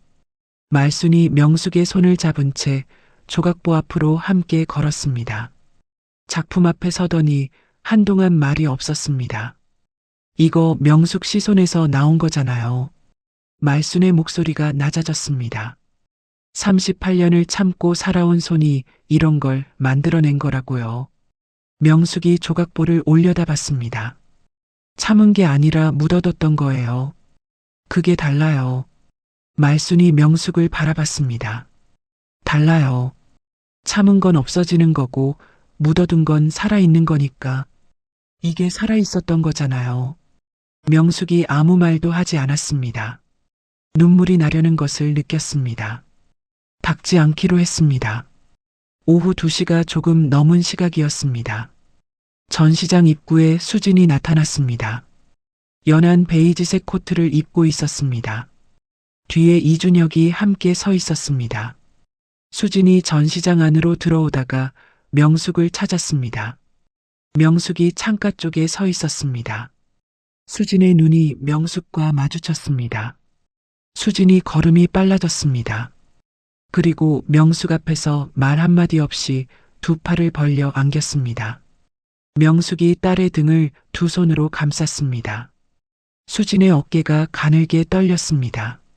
명숙이 딸의 등을 손바닥으로 천천히 두드렸습니다. 36년치의 포옹이 그 짧은 시간 안에 들어 있었습니다. 한참 후 수진이 얼굴을 들었습니다. 눈이 빨개져 있었습니다. 수진이 명숙의 얼굴을 손으로 감싸며 말했습니다. 엄마 얼굴이 달라졌어. 명숙이 수진의 손 위에 자신의 손을 올렸습니다. 그래. 좋아 보여. 진짜로. 수진이 명숙의 손을 잡고 조각보 앞으로 걸었습니다. 작품 앞에 서서 한동안 올려다봤습니다. 엄마, 이거 엄마가 만든 거야. 명숙이 고개를 끄덕였습니다. 엄마가 이런 걸 할 수 있는 사람인 줄 몰랐어. 명숙이 조각보를 바라보며 말했습니다. 나도 몰랐어. 수진이 명숙을 바라봤습니다. 그 네 글자가 두 사람 사이에서 오래 머물렀습니다. 준혁이 두 사람 곁으로 다가왔습니다. 명숙에게 가볍게 고개를 숙이며 말했습니다. 어머니, 저 이준혁이에요. 처음 뵙겠습니다. 명숙이 준혁을 바라봤습니다. 눈빛이 맑은 사람이었습니다. 수진이 잡은 손을 꼭 쥐어주는 사람이었습니다. 왔어요. 고마워요. 명숙이 짧게 말했습니다. 전시장 안에 방문객들이 늘어났습니다. 명숙의 조각보 앞에 사람들이 유난히 오래 머물렀습니다. 중년 여성 한 명이 작품 앞에서 한동안 서 있다가 옆 사람에게 말했습니다. 이 작품에서 이상하게 마음이 뭉클해지네. 현주가 그 옆에서 조용히 말했습니다. 이 작품에는 38년이 들어있거든요. 그 말을 들은 사람들이 다시 조각보를 올려다봤습니다. 누군가 뒷짐을 지고 더 가까이 다가섰습니다. 누군가는 고개를 끄덕였습니다. 전시가 마무리될 무렵 영자가 전시장에 들어왔습니다. 시장 문을 늦게 닫고 온 것이었습니다. 영자가 명숙을 보더니 앞치마 주머니에서 봉투 하나를 꺼냈습니다. 명숙 씨, 이거 받아요. 명숙이 봉투를 열었습니다. 안에 쪽지 한 장이 있었습니다. 오늘 전시를 보러 왔던 방문객의 연락처였습니다. 영자가 말했습니다. 아까 한 분이 명숙 씨 조각보 사고 싶다고 연락처 두고 갔어요. 명숙이 쪽지를 내려다봤습니다. 팔면 안 돼요. 이건 영자가 고개를 끄덕였습니다. 그럴 것 같았어요. 그래서 내가 따로 메모 썼어요. 봉투 안에 영자의 글씨로 쓴 메모가 더 있었습니다. 이 작품을 값을 매겨 팔 게 아니라 당신이 하고 싶은 걸 더 해봐요. 명숙이 메모를 읽고 영자를 바라봤습니다. 영자가 눈을 피하며 말했습니다. 뭘 봐요? 어서 가요. 수진 씨 왔잖아요. 전시장을 나서면서 수진이 명숙의 손을 잡았습니다. 골목 바깥거리에 오후 햇살이 길게 늘어져 있었습니다. 수진이 걸으면서 말했습니다. 엄마. 응. 나 결혼식에 엄마 옆에 있어줄 수 있어. 명숙이 걸음을 멈추지 않은 채 딸의 손을 더 꼭 쥐었습니다. 그건 내가 나한테 묻는 게 아니야. 엄마가 당연히 있어야 하는 자리야. 수진이 입술을 꾹 누르며 고개를 끄덕였습니다. 눈물이 다시 날 것 같아서 하늘을 한번 올려다봤습니다. 준혁이 두 사람 곁을 걸으면서 아무 말도 하지 않았습니다. 그냥 함께 걷는 것으로 충분하다는 것을 아는 사람이었습니다. 세 사람이 시장 골목 어귀의 작은 식당으로 들어갔습니다. 창가 자리에 앉았습니다. 메뉴판을 들고 수진이 물었습니다. 엄마는 뭐 먹고 싶어? 명숙이 메뉴판을 들여다봤습니다. 38년 동안 자신이 먹고 싶은 것을 먼저 고른 적이 없었습니다. 항상 재원이 먹고 싶다는 것으로 상을 차렸습니다. 순두부찌개. 명숙이 말했습니다. 수진이 환하게 웃었습니다. 나도 그거. 준혁이 메뉴판을 내려놓으며 말했습니다. 저도요. 명숙이 두 사람을 바라봤습니다. 이 자리가 낯설고 따뜻했습니다. 식사를 마치고 수진이 돌아가기 전에 명숙의 손을 잡았습니다. 엄마, 나 결혼 준비하면서 많이 생각했어. 나는 엄마처럼 살지 않을 거야. 하고 싶은 말은 그날그날 할 거야. 준혁이한테도 그렇게 하기로 했어. 명숙이 딸을 바라봤습니다. 잘 생각했어. 엄마가 이렇게 살아서 내가 배웠어. 엄마가 나가지 않았으면 나는 몰랐을 거야.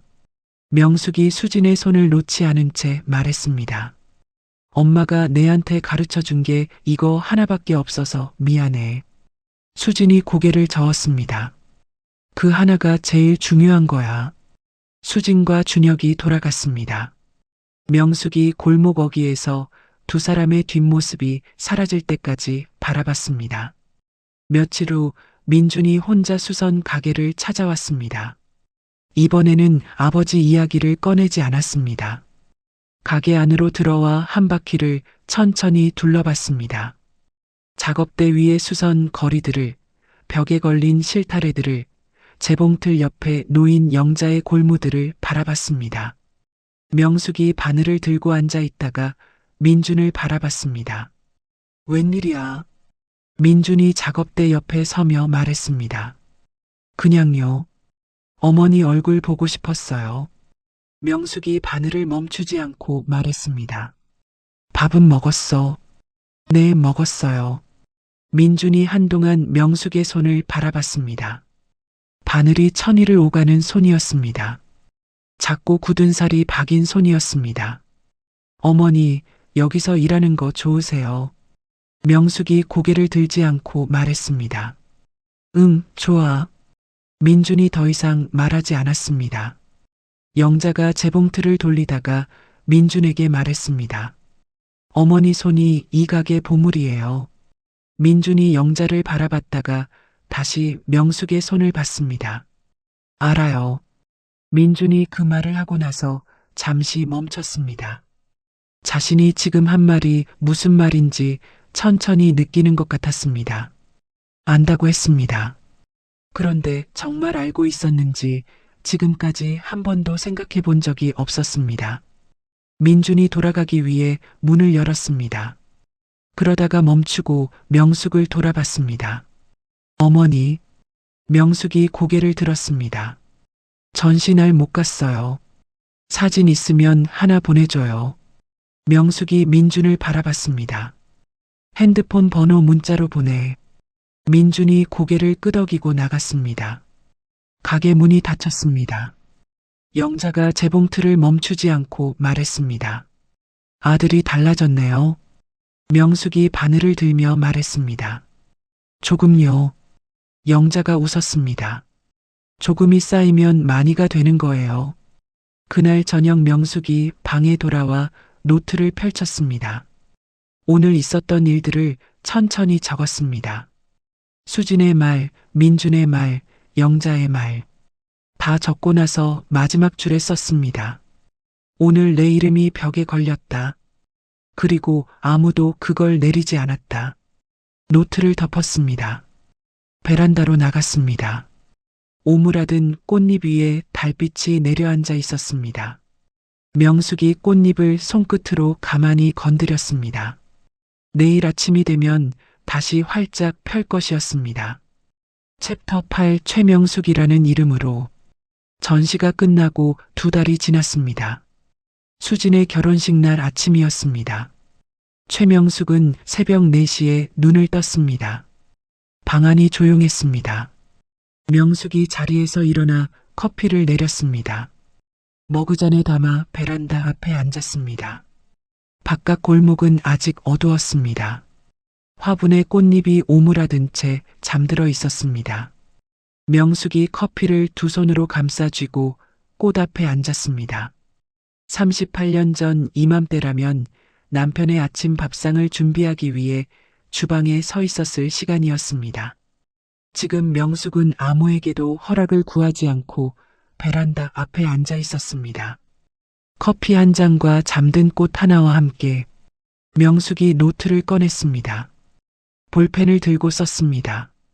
오늘 수진이 결혼한다. 내가 딸의 결혼식에 어머니로 서는 날이다. 오늘 이 자리는 아무도 나한테 허락을 묻지 않아도 되는 자리다. 내가 당연히 있어야 하는 자리다. 노트를 덮었습니다. 명숙이 일어나 오늘 입을 옷을 꺼냈습니다. 연한 자주색 한복이었습니다. 영자가 손수 수선해 준 것이었습니다. 낡은 곳을 새 천으로 덧대고 고름을 새로 달고 동정을 깨끗하게 갈아붙인 한복이었습니다. 명숙이 한복을 입었습니다. 거울 앞에 섰습니다. 머리를 단정하게 올렸습니다. 거울 속에 65의 최명숙이 서 있었습니다. 명숙이 그 얼굴을 한동안 바라봤습니다. 낯설지 않았습니다. 비로소 자신의 얼굴이었습니다. 예식장은 평택시내 큰 건물이었습니다. 명숙이 일찍 도착했습니다. 수진의 대기실 문을 두드렸습니다. 수진아, 엄마다. 문이 열렸습니다. 웨딩드레스를 입은 수진이 서 있었습니다. 수진이 명숙을 보더니 눈이 금방 빨개졌습니다. 엄마. 명숙이 수진을 위아래로 바라봤습니다. 드레스가 잘 맞았습니다. 머리가 예쁘게 올라가 있었습니다. 귀 밑에 핀 하나가 조금 삐뚤어져 있었습니다. 명숙이 수진의 귀 밑으로 손을 뻗었습니다. 핀을 바로 잡았습니다. 엄마가 왔으니까 됐어. 수진이 입술을 꾹 다물며 눈물이 나오지 않게 하늘을 올려다봤습니다. 명숙이 딸의 손을 잡았습니다. 수진아, 엄마가 하나만 얘기할게. 응. 하고 싶은 말은 그날그날 해. 밥이 맛없으면 맛없다고 하고 힘들면 힘들다고 해. 속에 담아두면 쌓여. 쌓이면 굳어. 굳으면 꺼내기가 너무 힘들어. 수진이 명숙의 손을 꼭 쥐었습니다. 알아, 엄마. 그리고 수진아. 응. 이 손재주 평생 잘 써. 수진이 명숙의 손을 내려다봤습니다. 굳은 살이 박인 손이었습니다. 38년을 묻어뒀다가 이제야 세상에 나온 손이었습니다. 응, 엄마. 식이 시작되었습니다. 명숙이 혼주석에 앉았습니다. 옆자리는 비어 있었습니다. 권재원은 건강을 이유로 오지 않았습니다. 명숙이 빈 의자를 바라봤습니다. 슬프지 않았습니다. 그 빈자리 덕분에 오늘 이 자리에 자신이 온전히 앉아 있다는 것이 더 분명하게 느껴졌습니다. 수진이 입장하는 순간 명숙의 눈에 물기가 찼습니다. 하얀 드레스를 입은 딸이 통로를 걸어오고 있었습니다. 명숙이 눈을 깜빡이지 않고 바라봤습니다. 이 모습을 한 번도 놓치고 싶지 않았습니다. 수진의 눈도 명숙을 향해 있었습니다. 딸의 눈빛이 말하고 있었습니다. 엄마가 있어서 다행이야. 식이 끝나고 하객들이 축하 인사를 건네는 시간이었습니다.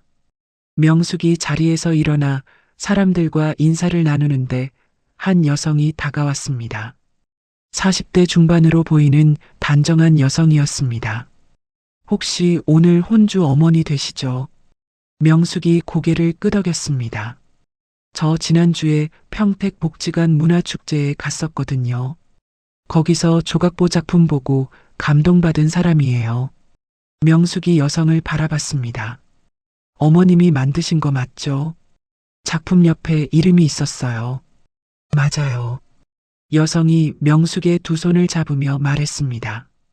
그 작품 앞에서 한참을 못 움직였어요. 뭔가 마음이 많이 울렸거든요. 혹시 개인 주문도 받으세요? 명숙이 잠깐 당황했습니다. 가방 안을 뒤졌습니다. 작은 명함 하나가 손에 잡혔습니다. 영자가 만들어준 명함이었습니다. 최명숙 수선자수. 가게 전화번호와 명숙의 핸드폰 번호가 적혀 있었습니다. 명숙이 명함을 건네며 말했습니다. 연락 주세요. 여성이 명함을 받아들고 다시 한번 명숙의 손을 잡았습니다. 어머님 손, 정말 복받은 손이에요. 여성이 돌아가고 명숙이 손바닥을 내려다봤습니다. 굳은 살이 박인 손이었습니다. 38년을 주방과 빨래판 위에서 보낸 손이었습니다. 그런데 지금 이 손이 처음으로 세상에 이름을 내밀었습니다. 결혼식을 마치고 명숙이 혼자 버스에 올랐습니다. 창가 자리에 앉아 한복 치마를 가지런히 정리했습니다. 버스가 출발했습니다. 창밖으로 저녁 불빛들이 흘러갔습니다.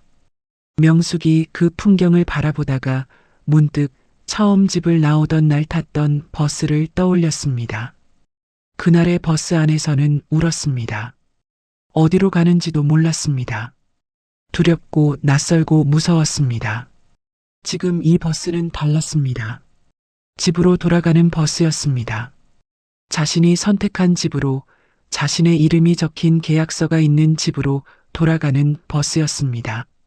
명숙이 창문에 이마를 살짝 기댔습니다. 그날은 도망치듯 떠났다면 오늘은 자신의 삶을 향해 돌아가고 있었습니다.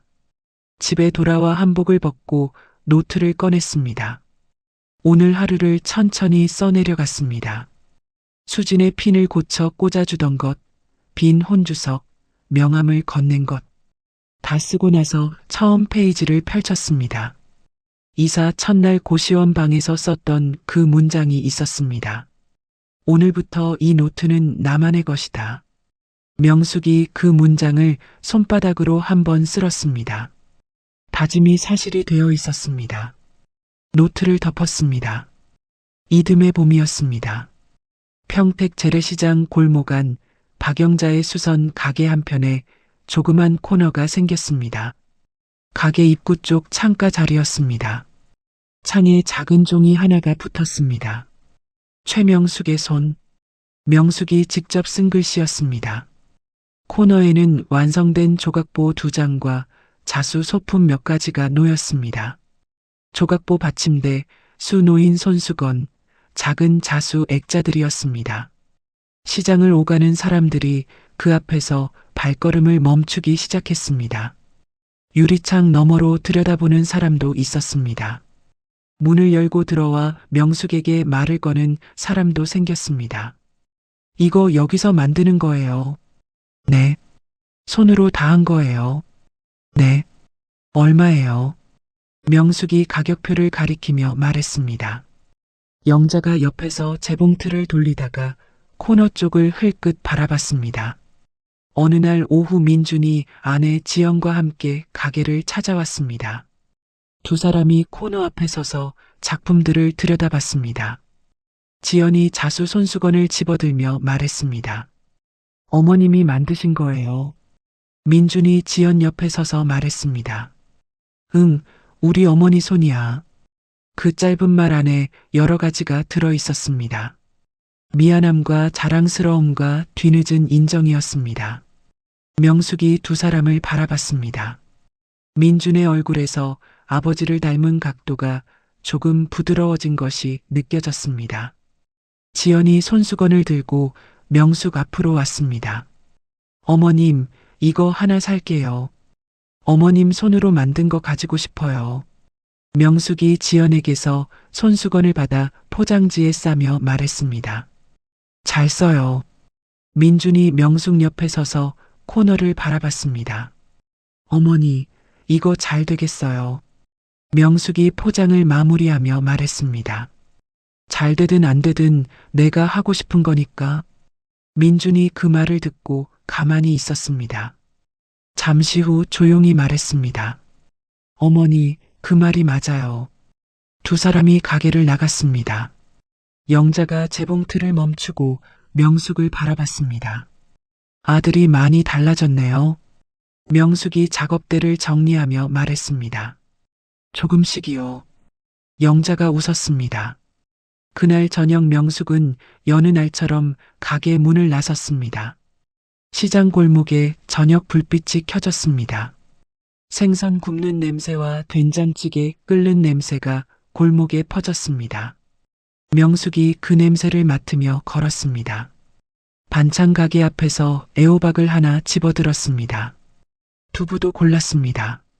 된장찌개를 끓이고 싶었습니다. 자신이 원하는 만큼 간을 맞춘 찌개였습니다. 집으로 돌아오는 골목 어귀에서 명숙이 발걸음을 잠깐 멈췄습니다. 빌라 3층 자신의 방 창문에 불빛이 들어와 있었습니다. 명숙이 잠깐 그 창문을 올려다봤습니다. 들어가면 아무도 없는 방이었습니다. 밥상을 차려야 할 사람도 눈치를 봐야 할 사람도 없었습니다. 그리고 그것이 이제 두렵지 않았습니다. 명숙이 계단을 올라 문을 열었습니다. 불을 켰습니다. 베란다 창문을 열었습니다. 봄바람이 들어왔습니다. 화분에서 꽃이 두 송이가 되어 피어 있었습니다. 처음 한 송이가 피었던 가을 이후로 겨울을 넘기고 봄에 다시 핀 것이었습니다. 명숙이 쪼그려 앉아 꽃을 들여다봤습니다. 두 송이가 나란히 있었습니다. 아직 오므라들기 전의 꽃이었습니다. 명숙이 냄비에 물을 올렸습니다. 된장을 풀었습니다. 두부를 썰었습니다. 애호박을 반달 모양으로 잘랐습니다. 찌개가 끓기 시작했습니다.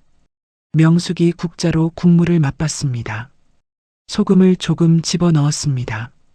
다시 맛봤습니다. 딱 맞았습니다. 식탁 앞에 앉아 밥을 먹었습니다. 창밖으로 골목 봄바람이 커튼 끝을 살짝 건드렸습니다.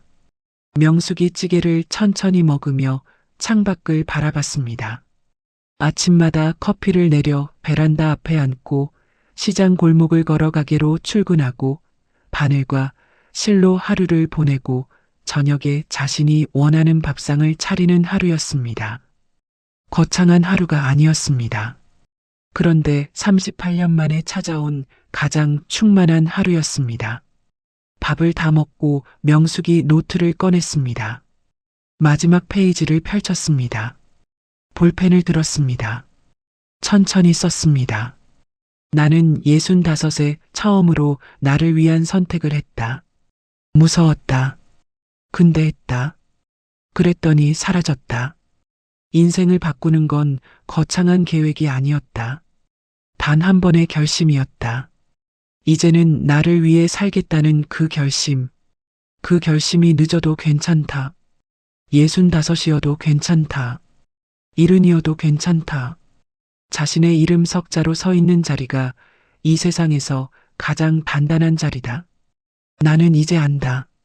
명숙이 볼펜을 내려놓았습니다. 노트를 덮었습니다. 창밖 골목에 밤이 내려오고 있었습니다. 베란다로 나갔습니다. 두 송이의 꽃이 저녁바람에 살짝 흔들렸습니다. 명숙이 그 앞에 서서 봄바람을 맞았습니다. 최명숙은 이제 누구의 아내도 누구의 며느리도 아니었습니다. 자신의 이름 석자로 살아가는 한 사람이었습니다. 그리고 그 이름이 이제는 부끄럽지 않았습니다. 65 늦었다고 생각했지만 사실은 가장 빠른 출발이었습니다. 38년을 남편의 눈치 속에서 살아온 최명숙은 어느 날 아침 숟가락을 내려놓고 조용히 현관문을 닫았습니다. 계획도 없었고 목적지도 없었습니다. 있었던 건 딱 하나, 이제는 나를 위해 살겠다는 결심 하나뿐이었습니다. 그 결심 하나가 38년을 장롱 속에 잠들어 있던 손을 깨웠습니다. 바늘과 실이 다시 손에 쥐어졌고 자신의 이름으로 처음 계약한 방에서 자신이 원하는 간으로 찌개를 끓였습니다. 그리고 마침내 자신의 이름 석자가 세상의 벽에 걸리는 날이 왔습니다. 오늘 이 이야기가 우리에게 전해주는 말은 이것입니다. 늦은 시작은 없습니다. 다만 아직 시작하지 않은 시간이 있을 뿐입니다. 인생을 바꾸는 건 거창한 계획이 아닙니다. 단 한 번의 결심입니다. 두렵더라도 흔들리더라도 그 결심 하나면 삶은 얼마든지 새롭게 펼쳐집니다. 여기서 잠깐 여러분께 여쭤보고 싶습니다. 지금 여러분의 장롱 속에는 무엇이 잠들어 있나요? 오래전에 접어둔 꿈이 있으신가요? 누군가를 위해 살다가 정작 자신을 위해서는 한 번도 선택해보지 못한 것이 있으신가요? 그것을 꺼내기에 너무 늦은 나이란 없습니다. 최명숙이 65에 바늘을 다시 들었듯이 여러분도 오늘 이 순간 무언가를 다시 들어도 괜찮습니다. 자신의 이름으로 사는 삶, 그 삶이 여러분을 기다리고 있습니다. 인생 여행은 언제나 여러분 곁에서 이런 이야기를 함께 걷겠습니다. 오늘 이 이야기가 마음에 닿으셨다면 구독과 좋아요, 한 번만 눌러주세요. 그 작은 손길이 더 많은 분들에게 이 이야기를 전할 수 있게 해줍니다. 인생 여행과 함께 해주셔서 고맙습니다. 오늘도 내일도 여러분의 여행을 응원합니다.